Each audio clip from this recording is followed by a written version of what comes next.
अस्सलाम वालेकुम जेमिनाइज, मैं हारिस अज़मी प्रोफेशनल एस्ट्रोलॉजर आपकी खिदमत में हाजिर हूँ इस हफ़्ते की 3 बड़ी खबरों के साथ। जो अदरवाइज़ पिछले हफ्तों का तसलसल चलता आ रहा है जेमिनाइज, वो मैं आज जिक्र नहीं करूँगा। वीडियो को थोड़ा शॉर्ट बनाते हैं, लेकिन आपके लिए इम्पॉर्टेंट बहुत है। मैं पोजीशन ऑफ जुपिटर नहीं बयान कर रहा, पोजीशन ऑफ सैटर्न नहीं बयान कर रहा, पोजीशन ऑफ वीनस नहीं बयान कर रहा। वो आप पिछली वीडियोज़ में देख लीजिए, वही तसलसल चलता आ रहा है। बट इस हफ्ते आपके रूलिंग प्लैनेट की जो तफसील है वो ज़रूर बयान करूँगा।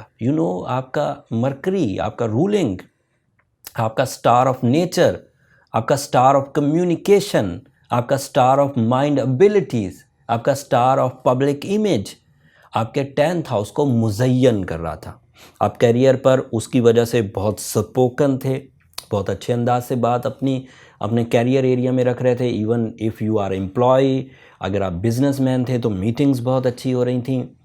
एंड अदरवाइज़ भी, जैसे पब्लिक को डील करना था, लोगों को अपनी राय से मुत्तफ़िक करना था। अगर आपका काम राइटिंग से रिलेटेड था, अगर आप स्टूडेंट्स थे, अगर आप टीचर थे, अगर आप डॉक्टर थे, या अदरवाइज़ ज़िंदगी के किसी भी ऐसे शोबे से रिलेटेड थे जहां आपका सोर्स ऑफ इनकम या तो आपकी कम्युनिकेशन से रिलेटेड था या आपकी माइंड एबिलिटी से रिलेटेड था, तो मरकरी उसे पिछले हफ्ते तक बहुत सपोर्ट कर रहा था। बट इस हफ्ते 17 फरवरी को मरकरी इस साल की पहली रेट्रोग्रेशन में जाएगा। And retrogression of any planet, चाहे वो मरकरी हो या अदरवाइज, सिर्फ सन एंड मून रेट्रोग्रेड नहीं होते, बाकी सभी प्लैनेट रेट्रोग्रेड होते हैं। जब वो रेट्रोग्रेड होते हैं, रुज्जत में जाते हैं, वो कमज़ोर हालत कहलाती है। वो रिवर्स मोशन में होते, और वो कमज़ोर हालत जिस भी प्लैनेट के साथ होगी और उसका फ्यूल जो आपकी लाइफ में आ रहा था वो रुक जाएगा। जैसे अब मरकरी का जो अमूमी फ्यूल है वो आपकी बातों में मैजिकल इम्पैक्ट की सूरत में होता है, मिठास की सूरत में। अक्लमंदी, दिमाग और ज़ुबान एक ही लाइन पर होते हैं। जो दिमाग सोचता है मुंह से निकलता है, लोगों के दिलों पर असर करता है। प्लानिंग बहुत अच्छी होती है, कुव्वत हाफ़ज़ा, कंसंट्रेशन, मिजाज में इत्मीनान बहुत होता है। बट रेट्रोग्रेशन में सब कुछ इसके उलट होएगा। मिजाज में से इत्मीनान की कमी शुरू हो जाएगी, कम्युनिकेशन में से दम, इम्पैक्ट उड़ जाएगा। सभी के लिए जहाँ जहाँ मरकरी रेट्रोग्रेड होता है सभी को इसी नौयत की प्रॉब्लम्स आएंगी। बट आपके लिए स्पेशल क्या है मरकरी का रेट्रोग्रेड होने के लिए जेमिनाइज? एक तो सबको, किसी को फर्स्ट हाउस में मरकरी रेट्रोग्रेड हुआ, किसी को सेकंड में हुआ, किसी को थर्ड में हुआ। सो जो फर्स्ट हाउस की रिप्रेजेंटेशंस हैं, जैसे पर्सनालिटी, उसमें ट्रबल आएगी। पर्सनालिटी लाइफ का 10% है। अगर किसी के यहाँ थर्ड हाउस में हुआ रिलेशनशिप में, वो लाइफ का 17% है। बट लाइफ का 80% कैरियर होता है। एंड आपके यहाँ मरकरी कैरियर एरिया में रेट्रोग्रेड हुआ, तो that is a major trouble, so you must take care. And otherwise सुने, एक अच्छी खबर भी है। सूरज 19 फरवरी को इस साल के कैरियर के लिए सबसे अच्छे दौर से गुजरेगा। 19 तारीख को वो 9th हाउस से निकल कर 10th हाउस आपके कैरियर एरिया में आ जाएगा। That is a big news, बहुत प्रोडक्टिव है और आपके ज़ख्मों पर कुछ मरहम रखेगी। सूरज जब भी किसी ऐसे हाउस में जाता है जहां एक प्लैनेट, 2 प्लैनेट या नेगेटिव प्लैनेट हो, या अदरवाइज सिचुएशन कैरियर सेक्टर में या बुरी गुजर रही हो, तो सूरज वहां आकर ठहराव लाता है, बैलेंस करता है, काफ़ी हद तक बैलेंस कर देता है। And Sun and Mercury are friendly in 10th house.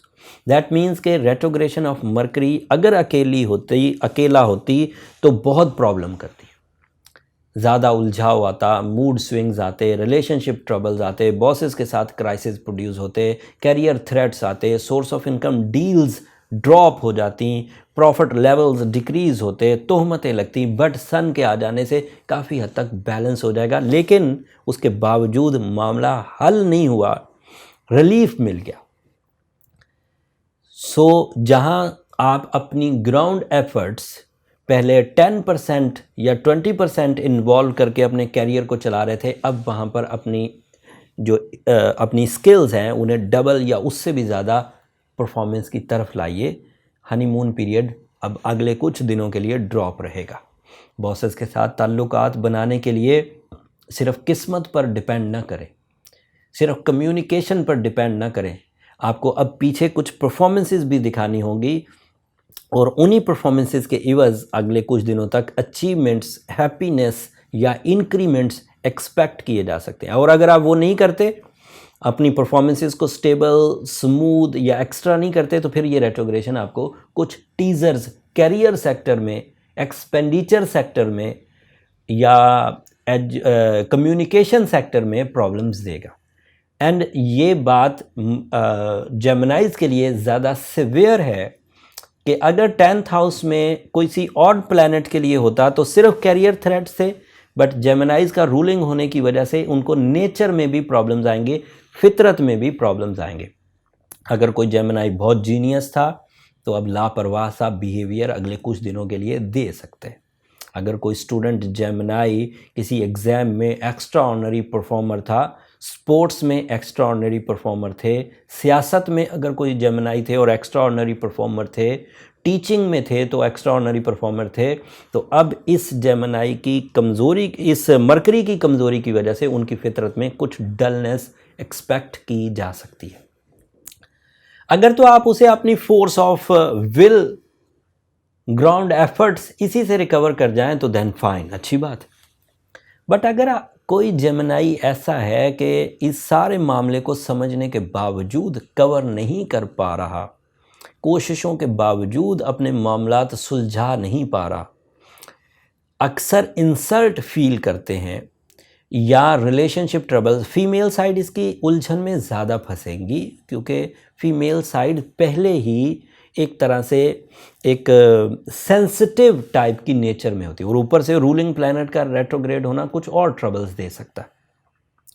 Mood का स्विंग होना, मौसमी असरात से जल्दी असर कबूल कर लेना, रिश्तों के मिसबिहेव करने से ग्लूमी हो जाना या कंपेनियन का आपकी तरफ ज़रा रूड रहना, this is a possibility. But जो लोग बहुत ज़्यादा अच्छी लव लाइफ गुजार रहे हैं उनको इसकी प्रॉब्लम नहीं होगी। अगर फिर भी कोई जेमिनाई कंप्लेन करे तो उसे रूबी या एमरल्ड 8 कैरेट का लॉकेट की शक्ल में या रिंग राइट हैंड में पहनना इफेक्टिव रहेगा।